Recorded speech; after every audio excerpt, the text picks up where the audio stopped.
마태복음 10장의 말씀은 예수님께서 12 제자를 세우시고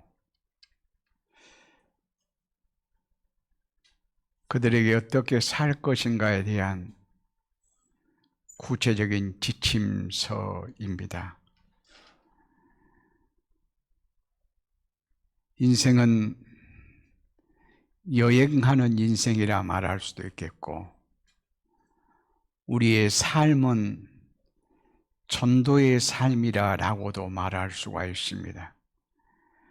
그래서 이 시간에 제목의 말씀을 전도 여행의 지침서, 이런 제목으로 말씀을 드리려고 합니다. 전도 여행의 지침서라 하니까 마치 전도자나 선교사에게나 해당되는 말씀인가 생각할 수 있지만, 기본적으로 우리 모두는 다 예수님의 작은 제자들입니다. 제자들인 우리의 삶은 전도적인 삶, 선교사적인 삶을 살아야 하는 존재들입니다. 왜냐하면 성경에 이렇게 말씀합니다. 너희는 세상의 빛이라. 너희는 세상의 소금이라. 그리스도의 향기라. 그리스도의 편지라.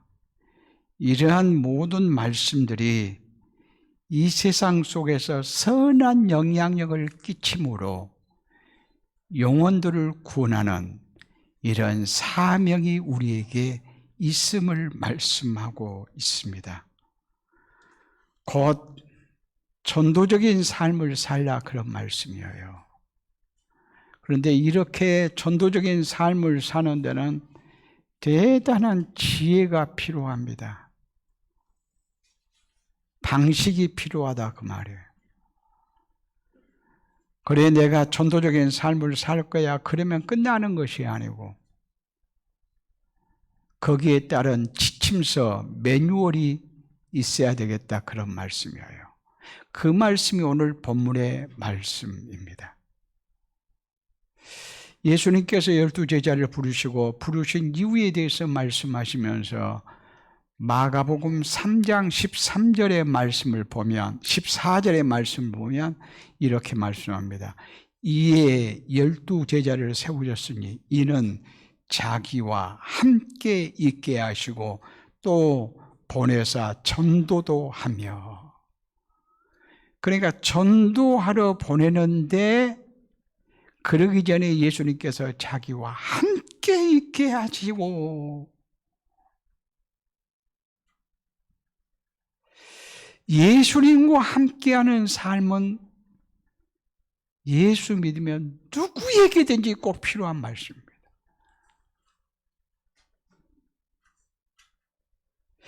예수님과 동행하는 삶이야말로 그리스도인의 필수적인 일이라, 이렇게 말씀할 수 있어요. 우리가 전도를 또한 주의 일을 또한 선한 일을 열심히 하다가도 낭망하고 탈진하는 이유가 뭐냐? 예수님과 동행함을 잃어버리기 때문이라, 이렇게 말할 수 있습니다. 예수님이 함께 하신다라고 하는 이런 의식이 있으면, 또 실제 예수님과 함께하면 어떤 경우에도 우리가 낭망할 것이 없다, 그런 말씀이에요. 예수님과 동행한다는 말은 주님이 우리에게 말씀하시고 우리는 말씀으로 순종으로 반응함으로 함께함을 끊임없이 경험하고 살아야 될 우리들이라.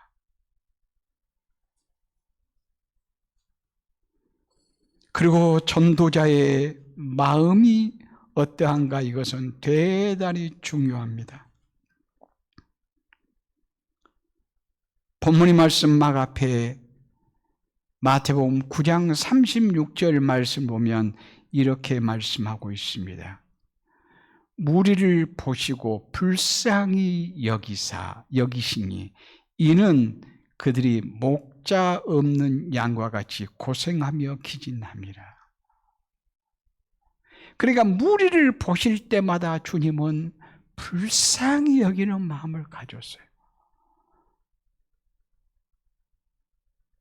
목자 없는 양처럼 기진하며 헤매는 그 모습을 볼 수 있었단 말이에요.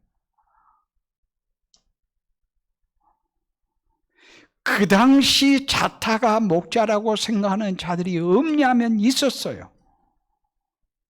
있어도 작게 있는 것이 아니라 많이 있었어요. 유대 종교 지도자들은 바리새인, 서기관, 납비들,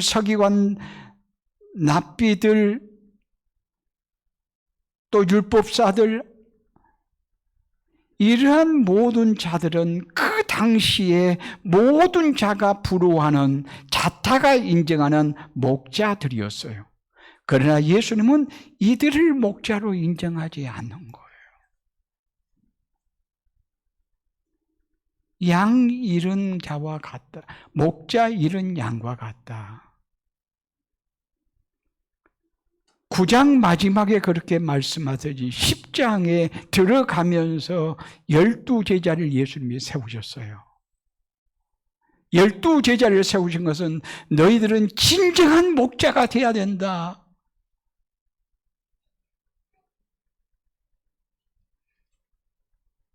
목자의 심정은 어찌해야 된다고요? 무리들을 볼 때 불쌍히 여기는 마음. 목자 이런 양과 같은 존재임을 볼 줄 알아야 돼요. 그러니까 전도라고 하는 것은 목자 없는 사람들에게 예수님이 목자이십니다.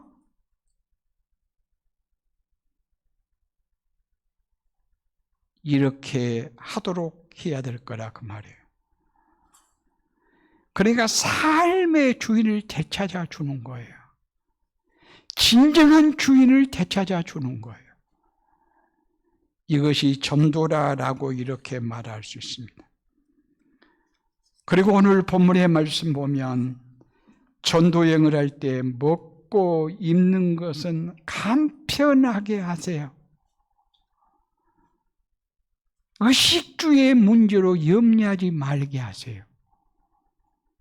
왜 간편하게 하게 하신가요?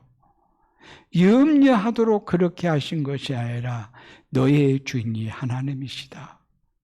하나님을 의지하게 하려 하십니다. 등 따뜻하고 배부르면 하나님 없다 할까 두려워. 간편하게 복장과 먹을 것은 준비하도록 하셨습니다.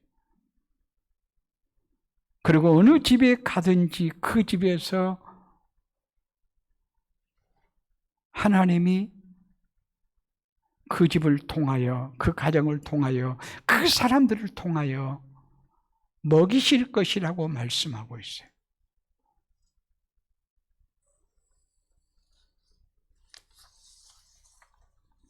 그러니까 복음을 수용하는 사람들에 의해서 필요한 대접을 받게 하심이 하나님의 뜻이고, 복음을 받은 자들은 대접하는 것이 마땅한 일이라고 오늘 본문에 말씀하고 있어요. 그러면서 가정 너희가 드릴 때, 전도할 때 중요하게 어필한 말씀이 축복하도록 하고 있습니다. 12절 말씀에 또 그 집에 들어가면서 평안하기를 빌라. 평안하기를 빌라. 이 평안은 창세기 1장 31절에 하나님께서 천지 만물을 지으시고 행복해 하는 그 행복이라고 말할 수 있어요. 또한 바울 사도가 끊임없이 편지를 쓸 때 처음에 인사할 때마다 하나님의 은혜와 평강이 너희에게 있을지어다. 이 하나님의 평강이에요. 평강을 비는 것은 우리의 하나님의 은혜를 받은 자의 특권일 뿐만이 아니라 사명이에요. 복을 빌 수 있는 특권이 우리에게 주어졌다는 것도 대단하지만 이 특권은 복을 빌려라고 하는 사명을 주신 거라 이렇게 말씀할 수도 있습니다. 그래서 평안을 빈다고 하는 것은 곧 기도 사역자다 그런 말씀이기도 해요. 우리는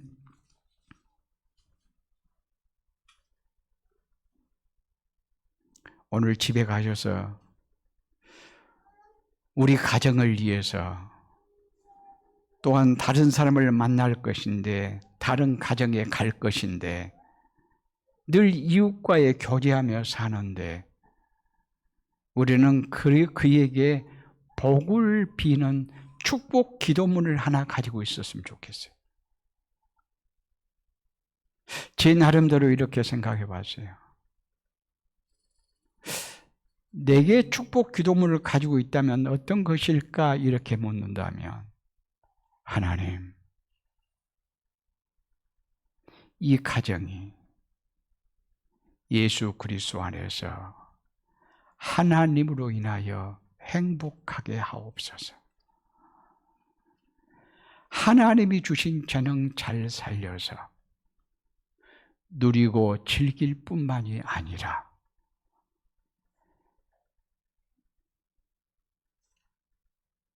남에게까지 선한 영향력을 줄 수 있는 섬김의 삶을 살게 하옵소서. 이렇게 축복 기도문을 가지고 축복하고 싶습니다. 여러분들도 나름대로 이와 비슷한 축복을 할 수 있었으면 참 좋겠어요.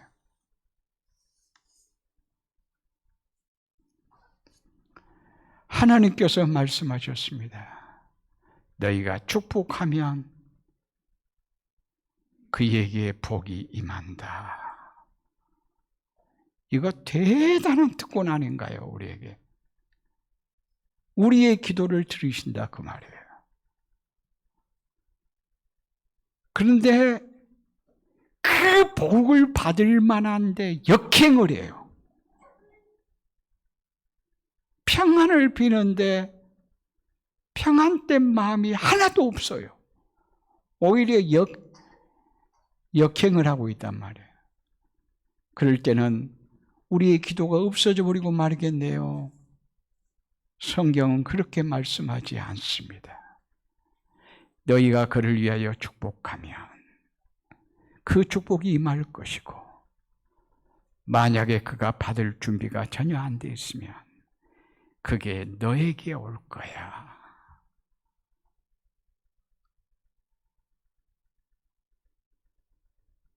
원수를 사랑하면 그가 변하여 새 사람이 되면 좋으련만 만약에 그렇게 되지 아니할지라도 하나님은 너를 사랑해. 그러니까 절대로 우리가 남을 축복하는 것은, 위해서 기도하는 것은 헛되지 않는다고 하는 사실이에요. 나를 위해서 내가 늘 기도하는 것은 이기적일 때가 참 많아요. 욕심적인 것이 참 많아요. 그러나 남을 위해서 기도할 때는, 축복할 때는 그를 위한 거고 이타적이고 순수하지 않아요. 우리 하나님은 그 기도를 더 기뻐 받으신다 그런 말씀이에요. 하나님은 내 욕심을 따라서 구할 때 응답하지 않는다고 말씀하셨어요. 그냥 남을 위해서 사랑하여 축복하고 기도하며 평안을 빌며 만약에 그 가정에 거기에 합당하면 그 복이 임할 것이고 그것은 내 기도를 통해서 나의 축복을 통해서 응답이 되어진 것이고 만약에 그렇지 않을지라도 그것이 내게 온다 했으니 결국 헛수고가 아니라 라고 이렇게 말씀할 수 있을 것입니다. 환영하지 않는 자가 어떻다고 말씀해요. 여러분이 가정에 찾아가서 복음을 증거해요. 그런데 거절해요. 그러면 그들에게 심판이 있는데 소돔과 고모라의 심판보다 더 무서우리라. 소돔과 고모라가 견디기 더 쉬웠으리라. 이 말씀은 무슨 말씀이에요? 지옥 형벌이 그에게 있는 거다. 오히려 그런 의미에서 우리는 그런 의미에서 더 불쌍히 여기는, 더 긍휼히 여기는 이런 마음으로 우리가 힘써야 될 것이라 라고 이렇게 말씀할 수 있습니다. 그런가 하면 복음 전도자들은 우리 모두 다 복음 전도자의 삶을 사는 자들인데 다양한 방식을 지혜롭게 해야 될 것을 말씀하고 있어요. 10장 7절 말씀 보면 유대인들에게 천국이 가까웠느니라 라고 이렇게 전파해요. 왜냐하면 유대인들은 천국에 대한 관심이 참 많았는데 그렇기 때문에 천국이 가까웠느니라 말씀하는 것이 그 시대의 그 사람들을 정확하게 아는 축복의 전도 내용이라 이렇게 말씀할 수 있어요. 우리가 지혜서라고 할 수 있는 잠언서를 보면요, 참 인생은 복잡하구나. 참 다양하고 복잡한 것이 인생이구나.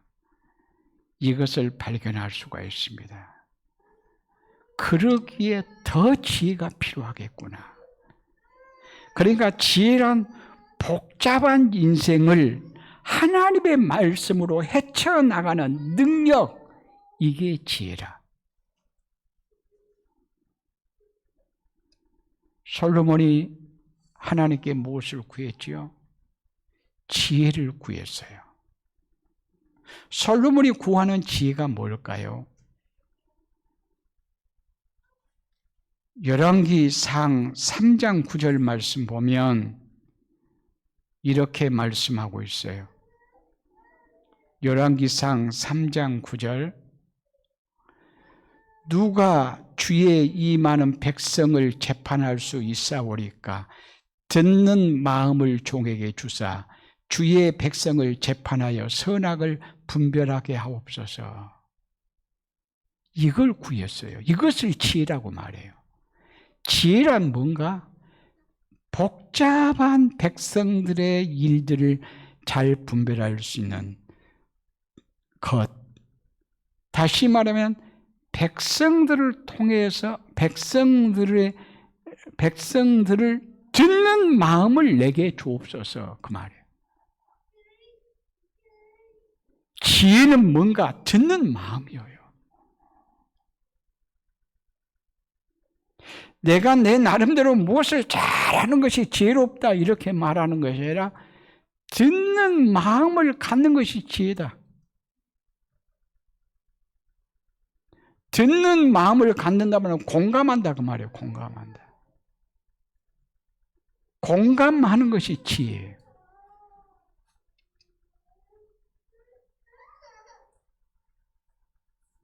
이웃사랑은요, 공감에서부터 시작해요. 내가 무엇을 많이 가지고 무엇을 막 도와준 것이 이웃사랑인가? 그렇게 하려고 하면 공감의 능력부터 있어야 돼요. 그게 이웃사랑이에요. 공부를 잘한 사람은요, 공부를 못한 사람을 이해할 수 있어야 돼요. 근데 이해가 안 돼. 또 공부를 못한 사람은 공부 잘하는 사람은 이해가 안 돼. 이해가 안 된다는 말은 무슨 말이에요? 공감의 능력이 내게 없다 그 말이에요. 내가 공부를 잘하고 못하고가 문제가 있는 것이 아니고 공부를 잘하면 못한 사람을 이해를 할 수는 없네요. 이건 내게 능력이 없는 거예요. 내게 공감의 능력이 없는 거예요. 내게 지혜가 없는 거예요. 공부는 잘했어요. 그러나 지혜는 없는 거예요.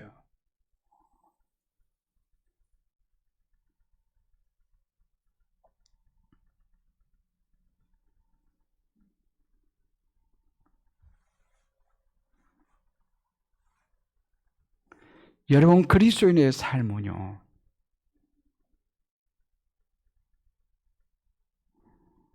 전도자의 삶은 또한 전도는, 설교는 선포적인 성격을 띠고 있는가 동시에 설득의 성격을 띠고 있어요. 우리의 삶도 설교도 전도도 모든 것이 선포와 설득의 성격을 같이 띠고 있어요. 선포의 성격을 띠고 있다는 말은 무슨 말이냐 하면 본질인 진리를, 복음을, 말씀이 우리의 삶을 통해서, 우리의 입술을 통해서, 우리의 설교를 통해서 나가야 된다. 그런 면에서는 선포예요. 하나님의 말씀, 복음, 여기에는 타협이 없어요. 선포적이에요. 그러니까 그리스도인들이 하나님의 말씀에 붙잡혀 산다. 이것은 선포적이어야 돼요. 우리의 삶이 선포적이어야 돼요. 타협이 없어요. 그러나 선포이면서 뭐라고요? 설득이라고 했어요. 우리는 사람과의 관계성 속에서 이 일을 해요. 우리의 삶이 혼자의 삶이 아니라 사람과의 관계성 속에서 삶을 살아가고 있고, 우리가 전도를 하고 말을 하고 자녀를 양육하고 설교를 하고 이런 것도 나 혼자서 하는 것이 아니고 사람과의 관계성 속에서 하는 거예요. 관계성 속에서 하려면 그에게 설득을 해야 돼요. 설득을 하려면 공감을 해야 돼요. 공감을 하려면 그들 수준이 돼야 돼요. 선교사들에게 기본적인 것이 뭔 줄 압니까? 어느 나라에 가면 그 나라의 언어와 문화를 아는 것이 필수입니다. 무엇을 위해서요? 본질인 복음을 효과적으로 선포하기 위해서. 언어를 전혀 모른다? 그러면 언어로는 선교할 수가 없어요. 그 문화를 전혀 모른다? 문화를 모르면 선교가 안 돼요. 왜냐하면 문화가 너무 다르거든요. 내가 언젠가 얘기했는가요? 베트남에 가니까요, 예배할 때 다 이래요. 이러고 있어요. 여러분 보면 어때요? 이거 버릇없잖아요. 아니, 그리고 어른 앞에서 얘기하려면 이렇게 딱 해요. 어른이 얘기하려면. 버릇없어 보이잖아요. 그러나 그들은 최고의 존경의 표시래요, 그것이.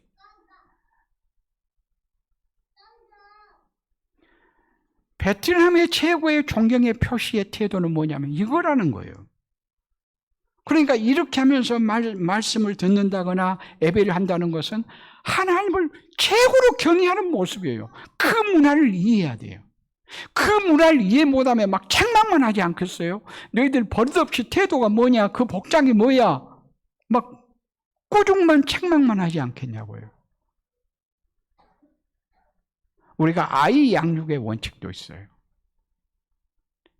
그냥 부모가 똑똑하고 그러니까 그를 열심히 가르치고 또 돈 열심히 벌어서 막 돈으로 아이의 필요를 채워주고, 그게 아니라 그보다 더 필요한 것이 뭐냐면 아이 아는 사랑이에요. 자녀를 아는 사랑이에요. 곧 공감이 돼야 된다, 그런 말씀이에요.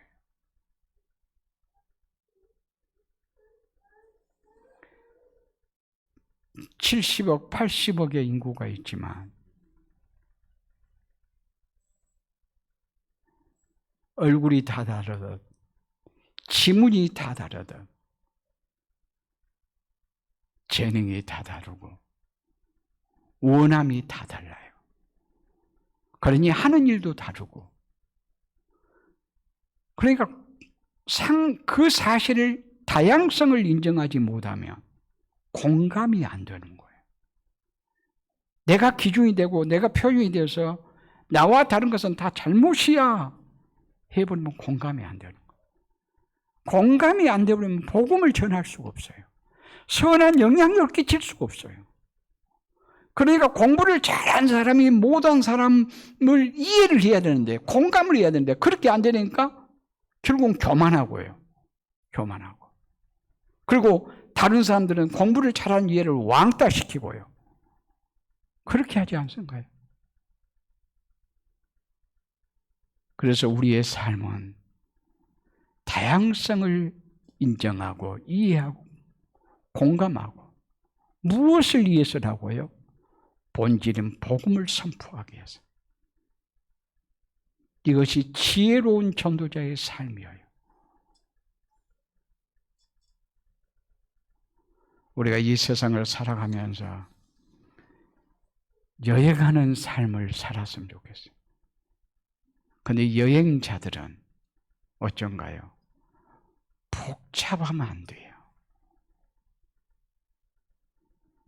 저는 선교지를 가거나 하여튼 어디 예국을 가도요, 그 가방, 그 작은 거 있잖아요. 작은 거 하나면 충분해요.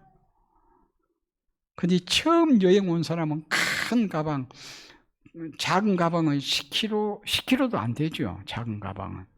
큰 가방은 뭐 20kg가 된가요? 아주 배 이상 큰 거 있잖아요. 거기에다가 막 빵빵하게 막 옷도 뭐 두세 벌만 가져오면 될 것을 막 한 10벌씩 막 집어넣고 말이에요. 이것저것 먹거리는 그 나라에 가면 그 문화를 경험해서 그 나라 거 먹어봐야 되잖아요. 그래야 의미가 있는 거지. 막 먹을 것도 가득가득 막 채우가지고 하고요. 여행을 모르는 사람이에요. 여행은 간단하면 좋아요. 우리가 인생은 여행과 같다고 말씀할 수 있어요. 복잡하면 복잡한 거 정리하라고요. 진짜 본질적인 아름다운 일은 못하고 말아요. 우리가 주님을 의지함으로 간단하게 또 지혜롭게 또 늘 이웃을 남을 축복하며 또 다른 것들은 이해하고 공감하면서 멋지게 전도자의 삶을 살아가는 우리 모두가 되어줄 수 있기를 바랍니다.